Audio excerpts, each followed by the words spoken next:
Hey guys, good morning. Welcome to the Vikrant Academy. So till now we discussed the four topics, four word in the topic preamble of Indian Constitution, and this is the second part of this topic. So today we are going to deal with certain other terms. So before I start the lecture, let's join the my Telegram channel to get the PDF file. So coming to the next term, that is republic. As all of you know that the meaning of the term re means again, right? So basically it means that the head of the state is elected directly or indirectly for a fixed period of time. देखो जो head of state है, हमारे country का head of state कौन है? The president of India. उनका हमेशा election होता है। इलेक्शन मतलब हर बार 5 साल के लिए वो चुने जाते हैं, चाहे वो डायरेक्ट हो या इनडायरेक्ट हो। ठीक है। सो अमेरिका में ये डायरेक्ट होता है। डायरेक्ट का मतलब है कि पीपल चूज, पीपल वोट करते हैं डायरेक्ट प्रेसिडेंट से, राइट। लेकिन हमारी कंट्री में आपने कभी नहीं सुना होगा कि प्रेसिडेंट के लिए वोटिंग हो रहा है, लोग वोटिंग कर रहे हैं। ठीक है। प्रेसिडेंट के लिए लोग वोटिंग नहीं करते हैं। क्यों? क्योंकि ये इनडायरेक्ट इलेक्शन होता है। इनडायरेक्ट इलेक्शन में प्रेसिडेंट को कौन वोट करता है? MP, MLAs of all the states. ठीक है। तो इसलिए हम इसको क्या बोलते हैं? इनडायरेक्ट इलेक्शन बोलते हैं। सो रिपब्लिक का सिंपल सा मतलब है the head of the state always elected directly or indirectly for a fixed period of time. Fixed period of time is very much necessary क्योंकि एक बार इलेक्ट होने के बाद इसका कुछ लिमिटेशन होता है। जैसे हमारे कंट्री में प्रेसिडेंट 5 साल के लिए बनते हैं, राइट। इसके अलावा रिपब्लिक का मतलब दो और चीज होता है कि पॉलिटिकल सॉवरेनिटी, मतलब कि जो पॉलिटिकल एडमिनिस्ट्रेशन है उसका कंट्रोल किसके हाथ में है? पीपल के हाथ में है। ठीक है। ना कि किसी एक इंडिविजुअल के हाथ में है, किसी एक किंग के हाथ में है ना। अगर हम बार बार चेंज कर सकते हैं अपने president, head of the state को, इसका मतलब क्या है कि लोगों के हाथ में ये पावर है कि अपने हेड को चेंज कर सके। लेकिन ब्रिटेन में ऐसा नहीं होता। हालांकि ब्रिटेन में जो किंग होता है, जो वहां का हेड ऑफ द स्टेट होता है, वो किंग होता है और उनको चेंज नहीं किया जा सकता है ना। So second thing is absence of any privileged, right. Republic का मतलब ये भी होता है कि किसी भी तरह का किसी को कोई प्रिविलेज नहीं है। अगर कोई एक क्राइम कर रहा है तो सेम पनिशमेंट कॉमन पीपल के लिए भी है, सेम पनिशमेंट जो हायर पोस्ट पे है उनके लिए भी है। ठीक है। तो किसी के बीच कोई डिस्क्रिमिनेशन होता है। This is the meaning of Republic. Okay. So this is the most important definition. If somebody ask you what is the meaning of republic, you will answer this one, right? Okay, coming to the next topic, next word. This word talk about justice. So what is the meaning of justice? Justice का simple मतलब होता है कि equal treatment, लोगों को equal treatment मिले, किसी को अनफेयर महसूस ना हो। ठीक है। एक कंट्री में अगर किसी को अनफेयर महसूस होता है, उनको लगता है कि उनके साथ कुछ गलत हुआ है, बाकी लोगों के साथ नहीं हो रहा है, मेरे साथ ऐसा हो रहा है, so that is called injustice. So justice को हम तीन फॉर्म में देख सकते हैं। पहला है social, economic and political. Social का मतलब होता है हमारा समाज, इकोनॉमिक का मतलब होता है आर्थिक, और पॉलिटिकल का मतलब होता है जो हमारा पॉलिटिक्स है या एडमिनिस्ट्रेशन है ना। ओके। सोशल जस्टिस का मतलब होता है कि अगर हम समाज में रह रहे हैं, हम अपने सोसाइटी में रह रहे हैं, तो हम किसी तरह का सोशल डिस्क्रिमिनेशन फेस नहीं करेंगे। हमारा रिलीजन देख के, हमारा जेंडर देख के, रेस देख के, कास्ट देख के, हमारा स्किन का कलर देख के हमें कोई डिस्क्रिमिनेट ना करे। हमें कोई ऐसा ना कहे कि आप जो है इस रिलीजन से बिलोंग करते हो, you can not inter into this my home, right. या फिर you can not inter into the one public place. ठीक है। आप किसी का कलर देख के किसी तरह का you can say bad expression नहीं दे सकते हो। इस तरह का चीजें ना हो। ठीक है। सो ये एक सोशल जस्टिस के अंदर आता है। So all of you know that before independence लोगों के साथ क्या होता था। जो लोग लोअर कास्ट से बिलोंग करते थे उनको गांव के बाहर रखा जाता था। गांव के बाहर उनका छोटा सा घर हुआ करता था, है ना। सो ये क्या है? डिस्क्रिमिनेशन है। लोगों को सोसाइटी के साथ डिस्क्रिमिनेशन है on the basis of caste, right. So social justice हम उसको बोलते हैं कि जब ये सारी चीजें हमारे समाज में ना हो। इकोनॉमिक जस्टिस का मतलब होता है कि समाज में जो इनइक्वालिटीज है, पैसे के मामले में कोई बहुत ज्यादा अमीर है, कोई बहुत ज्यादा गरीब है ना, तो इस इनइक्वालिटी को खत्म करना ही इकोनॉमिक जस्टिस है, राइट। तो आज के डेट में हमारी कंट्री के गवर्नमेंट क्या कर रही है, इसको कम करने की कोशिश कर रही है। कैसे कम करने की कोशिश कर रही है, मैंने बताया, with the help of tax system, है ना। जो ज्यादा पैसा कमाता है उसको ज्यादा टैक्स लगता है ना। देन पॉलिटिकल जस्टिस का मतलब होता है in the terms of politics हर एक लोगों के पास ये अधिकार है कि वो वोट कर सके, वो किसी भी इलेक्शन में खड़ा हो सके, इलेक्शन लड़ सके, अपने वॉइस को रेज कर सके गवर्नमेंट के सामने, गवर्नमेंट से कुछ डिमांड कर सके, किसी भी पॉलिटिकल ऑफिस में अपना पोस्ट, अपने अपने मतलब you can say political office के लिए इलेक्शन लड़ सके। ये सारा पॉलिटिकल जस्टिस में आता है, राइट। नेक्स्ट है हमारा लिबर्टी। लिबर्टी का मतलब सिंपल मतलब होता है फ्रीडम, ठीक है। Freedom of what, freedom to live your life freely, ठीक है। आप अपने जिंदगी को आसानी से जी सके, किसी तरह का कोई रिस्ट्रेंट ना हो, किसी तरह का कोई रिस्ट्रिक्शन ना हो, ठीक है। So liberty means the absence of restraint, ठीक है, ऑन एक्टिविटीज ऑफ इंडिविजुअल। कोई भी एक्टिविटीज लोग कर रहे हैं वो कर सकते हैं, कोई उसको रोक ना लगा सके, राइट। अपार्ट फ्रॉम दिस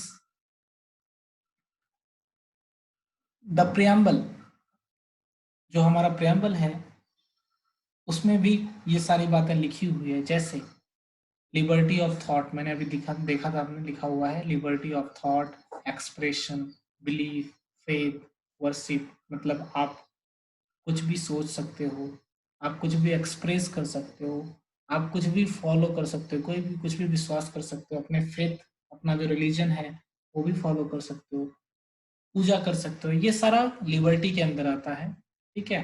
कि nobody can interfere in your personal matter, ठीक है। आप अपनी लाइफ कैसे जीते हो कोई दूसरा आपको इंटरफेयर नहीं कर सकता है।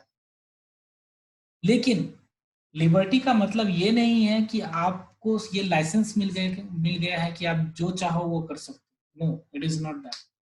लिबर्टी आपको दिया गया है लेकिन कुछ लिमिटेशंस दिए गए हैं, कुछ लिमिटेशंस मेंशन किए गए हैं। अब वो क्या लिमिटेशंस है वो हम देखेंगे फंडामेंटल राइट में, कि आपको फ्रीडम है लेकिन इतना भी ज्यादा फ्रीडम नहीं है कि आप जो चाहो वो कर सकते हो, ठीक है।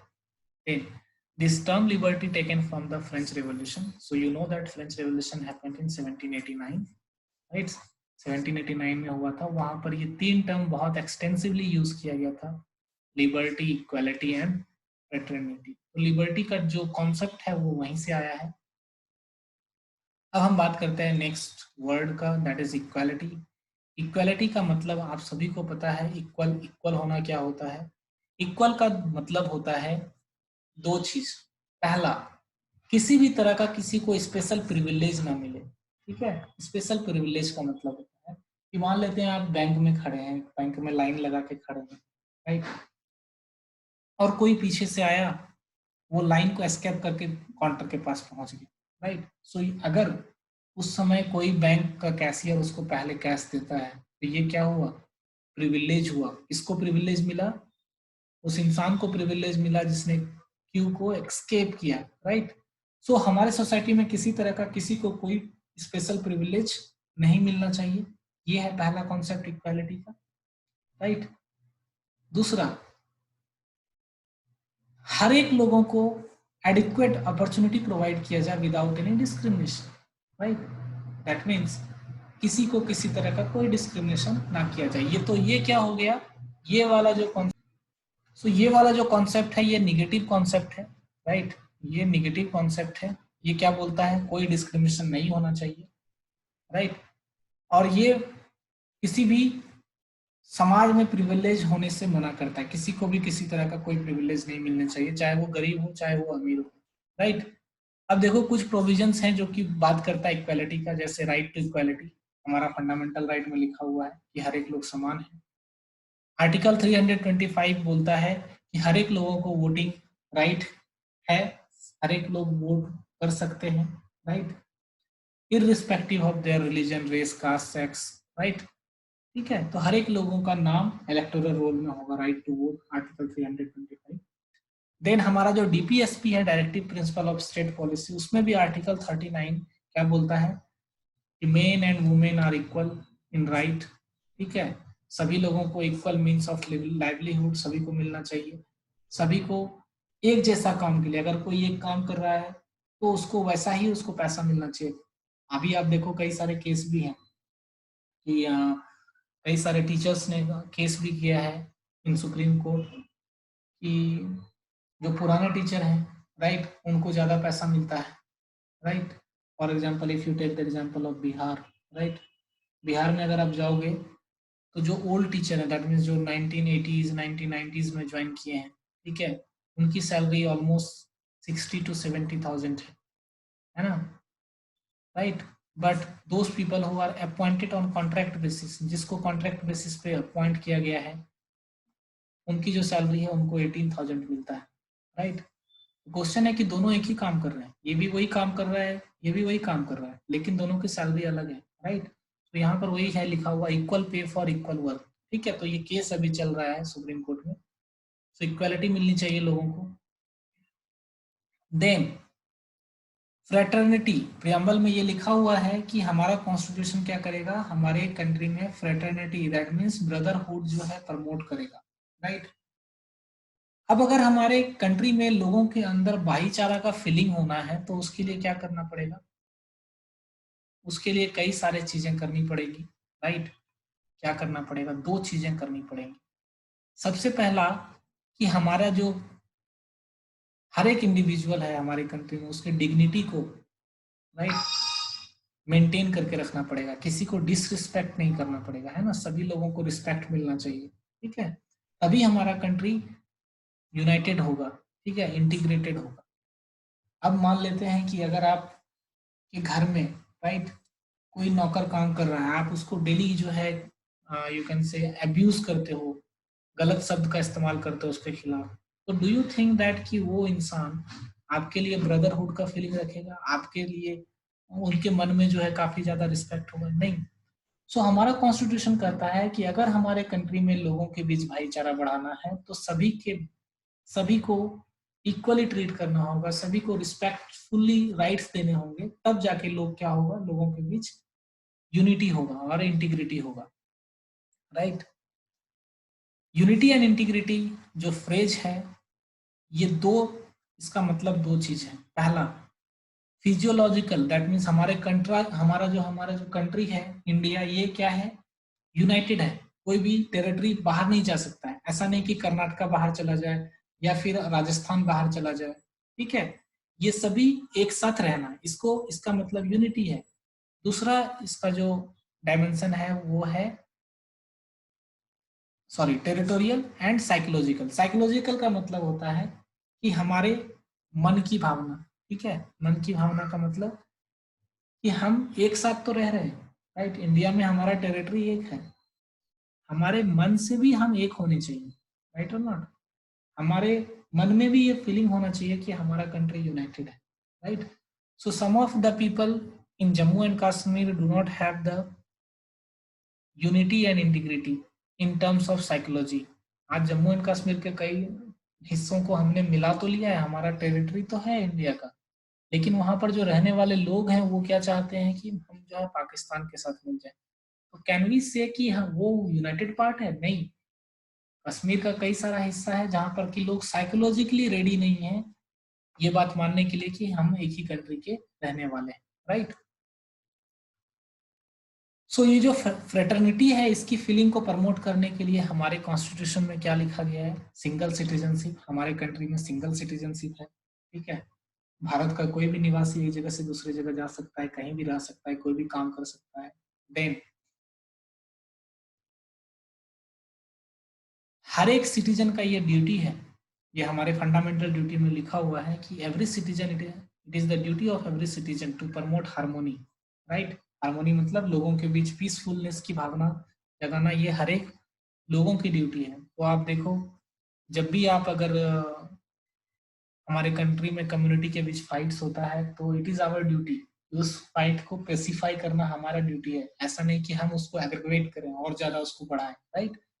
तो इस ड्यूटी को हमेशा हमें अपने ध्यान में रखना चाहिए। कई बार क्या होता है कि हम सोशल मीडिया पे ऐसे पोस्ट करते हैं जिससे कि हेटरेट की फीलिंग स्प्रेड होती है, एक कम्युनिटी का दूसरे कम्युनिटी के प्रति, right. So we should not do all these things, right? So that our country should be united in future, right? अब क्वेश्चन आता है कि what is the significance of preamble, मतलब क्या इंपॉर्टेंस है इस प्रियम्बल का, क्या इंपॉर्टेंस है, क्यों इसमें ऐड किया गया। देखो स्टार्टिंग में ही मैंने बताया कि ये जो है हमारे कॉन्स्टिट्यूशन का बेसिक फिलॉसफी है, इसमें फंडामेंटल वैल्यूज लिखे हुए हैं कि हमारा कॉन्स्टिट्यूशन कैसा होगा, है ना। ये हमारे कॉन्स्टिट्यूएंट असेंबली का ग्रैंड एंड नोबल विजन है। हमारे कॉन्स्टिट्यूएंट असेंबली क्या सोचते थे, हमारा कंट्री कैसा होना चाहिए, उसका ड्रीम्स, उसका एस्पिरेशन, सब कुछ यहाँ पर लिखा हुआ उसी लाइंस में, राइट। इसको हम अपना कॉन्स्टिट्यूशन का सोल भी कहते हैं, ठीक है। और ये हमारे कॉन्स्टिट्यूशन को खोलने की चाबी भी है, की ऑफ द कॉन्स्टिट्यूशन। मतलब अगर कॉन्स्टिट्यूशन का कोई ऐसा प्रोविजन जिसको इंटरप्रेट करने में परेशानी आ रही है, समझ नहीं आ रहा है, तो हम इस प्रियम्बल को देखते हैं कि आखिर हमारा जो कॉन्स्टिट्यूएंट असेंबली है वो क्या चाहते थे। इस चीज को क्लियर करने के लिए कई बार हमें प्रियम्बल का सहारा लेना पड़ता है, राइट। ओके, अब देखो एक क्वेश्चन उठा था 1960 में कि क्या प्रियम्बल हमारे कॉन्स्टिट्यूशन का पार्ट है, यस और नो। देखो कॉन्स्टिट्यूशन में जो भी लिखा हुआ है वो पार्ट है या नहीं है, इस पे कई बार केस हुआ सुप्रीम कोर्ट में। सबसे पहला केस आया था बेरूबारी यूनियन केस इन 1960, जिसने बोला था कि no, preamble is not part of the constitution, right. हालांकि प्रियम्बल में बेसिक फिलॉसफी लिखे हुए हैं, सब कुछ लिखा हुआ है, लेकिन इसको हम प्रियम्बल को हम कॉन्स्टिट्यूशन का पार्ट नहीं समझ सकते हैं, राइट। ये सिर्फ एक प्रीफेस है, प्रीफेस मतलब इंट्रोडक्शन है, राइट। लेकिन बाद में 1973 में एक वापस से supreme court Kesavananda Bharati case, एक केस हुआ था जिसका नाम था केशवानंद भारती केस। इस केस में सुप्रीम कोर्ट के जो जज थे, ठीक है, उन्होंने इस आइडिया को रिजेक्ट किया, और रिजेक्ट करके पहले वाला ओपिनियन को, जो पहले उन्होंने बेरूबारी यूनियन केस में जो ओपिनियन दिया था जज ने, उसको रिजेक्ट किया, और उन्होंने कहा कि preamble is the part of constitution, right. Preamble जो है हमारे कॉन्स्टिट्यूशन का पार्ट है, और ये काफी ज्यादा इंपॉर्टेंट है। हमारा जो कॉन्स्टिट्यूशन है उसको पढ़ा जाता है या इंटरप्रेट किया जाता है in the light of our preamble, right. So इसके साथ साथ ही 1973 में केशवानंद ने क्या बोला था, भारती ने क्या बोला था कि प्रियम्बल जो है सोर्स ऑफ पावर नहीं है, राइट। ऐसा नहीं कि अगर प्रियम्बल में लिखा हुआ है कि हमारा कंट्री सेक्युलर है, ठीक है, तो कोई आदमी अगर केस कह कर देगा कि जज साहब मुझे इस कंट्री में रिलीजन फॉलो करने नहीं दिया जा रहा है, ठीक है, तो प्रियम्बल में ये लिखा हुआ है कि हमारा कंट्री सेक्युलर है, ठीक है, तो जज क्या बोलेगा कि नो, आपको अगर कोई रिलीजन फॉलो नहीं करने दिया जा रहा है, then you should file a case on the basis of article 25, ठीक है। आर्टिकल 25 में लिखा हुआ है फंडामेंटल राइट में कि हर एक लोगों को रिलीजन को फॉलो करने का अधिकार है ना। सो सोर्स ऑफ पावर का मतलब होता है कि कोई भी जज प्रियम्बल को जस्टिस नहीं करता है, ठीक है। ऐसा नहीं कि आप प्रियम्बल को लेके पहुंच जाएंगे, देखिए इसमें लिखा हुआ है सेक्युलर, इसमें लिखा हुआ है डेमोक्रेटिक, मेरा केस एक्सेप्ट कीजिए, वो नहीं होगा, राइट। केस अगर आपको करना है जस्टिएबल, अगर दैट मीन सिंपल सा हम कह सकते हैं प्रियम्बल जो है नॉन जस्टिएबल है, राइट। जो पावर है वो कहाँ से आता है, हमारे कॉन्स्टिट्यूशन से आता है, राइट, जो अंदर लिखा हुआ है उससे आता है, then it is non justiciable and provisions are not enforceable in court of law. Simple सा बात है, जो भी प्रोविजंस यहाँ पर प्रियम्बल में लिखे हुए हैं उसको हम कोर्ट में इन्फोर्स नहीं कर सकते, right. Okay, so this is done for today, I think। Okay, one more topic is left, this is about the amendability of preamble। क्या हम preamble को amend कर सकते हैं। तो सुप्रीम कोर्ट ने पहले कहा था 1960 में कि नहीं, preamble को हम अमेंड नहीं कर सकते हैं, क्योंकि ये काफ़ी ज़्यादा इम्पोर्टेंट है। इसमें जो हमारे कॉन्स्टिट्यूएंट असेंबली है उनका विजन लिखा हुआ है। लेकिन बाद में केशवानंद भारती ने बोला कि yes, we can amend the preamble, लेकिन हमारा जो प्रियम्बल का बेसिक फीचर्स है, जैसे सेक्युलरिज्म, है ना, इक्वालिटी, ये सारे बेसिक फीचर्स हैं, आप इसको नहीं हटा सकते। टर्म इक्वालिटी को नहीं हटा सकते, आप वहां से सेक्युलरिज्म को नहीं हटा सकते, है ना। क्यों नहीं हटा सकते हो? क्योंकि ये हमारे कॉन्स्टिट्यूशन का बेसिक फीचर्स है। अगर आप इसको खत्म कर दोगे तो हमारा पूरा का पूरा कॉन्स्टिट्यूशन ही खत्म हो जाएगा, है ना। सो जैसे आप देखो, हमारे अगर बॉडी का जो हमारा जो मांसपेशियां हैं वो किस पर डिपेंडेंट है? हमारे बोन्स के ऊपर। तो बोन्स को हम बेसिक फीचर्स बोल सकते हैं। अब सोचो किसी इंसान में बोन्स ही ना हो तो क्या होगा? क्या वो इंसान खड़ा हो पाएगा? नहीं हो पाएगा, राइट। सो कॉन्स्टिट्यूशन ने बोला कि प्रेम्बल में जो भी बेसिक फीचर्स मेंशन किए गए हैं उसको आप चेंज नहीं कर सकते हो। हम बात करेंगे बेसिक फीचर्स क्या है आगे आने वाले टॉपिक में। सो हमारा जो प्रेम्बल है वो एक बार ही अमेंड हुआ है 1976 में, 42nd अमेंडमेंट में। मैंने बताया कि ये 3 वर्ड ऐड किए गए हैं, right. Okay, so thank you for today, and I'm going to start one another series of lecture regarding the miscellaneous GK. That means whatever GK general knowledge is important for your exam perspective, I will complete all these important topic of GK one by one in separate portion, right? And all these objective will be in trick form, right? So thank you. Have a nice day.